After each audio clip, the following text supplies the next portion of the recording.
তুমি কোন ক্লাসে পড়ো? Ready madam. হয়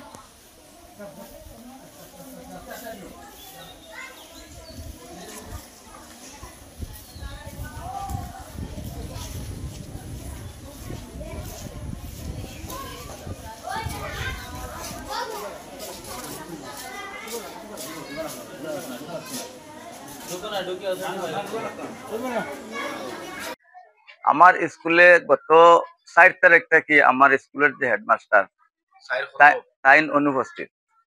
4 তারিখ থেকে অনুপস্থিত।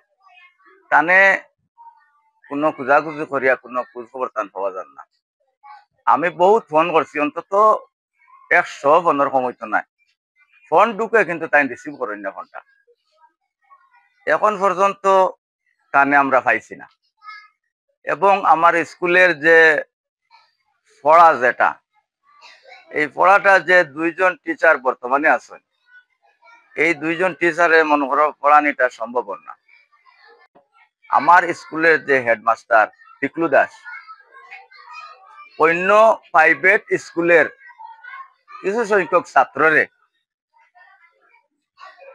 তাই সার্টিফিকেট, আমার স্কুলের এই স্কুলের সার্টিফিকেট দিয়া অন্য স্কুলে ভর্তি করার লাগে দিছে। যে ছাত্র আমার স্কুলে কোনোদিনও পড়িছে না, সেই ছাত্ররে তাই অন্তত 15 থেকে 16টা ছাত্ররে তাই আমার স্কুলের সার্টিফিকেট, ট্রান্সফার সার্টিফিকেট দিয়া দিছে। আমি তো এমনি মুখিক কইছি, কিন্তু কোনো লিখিত পড়িত কোনো করছি না।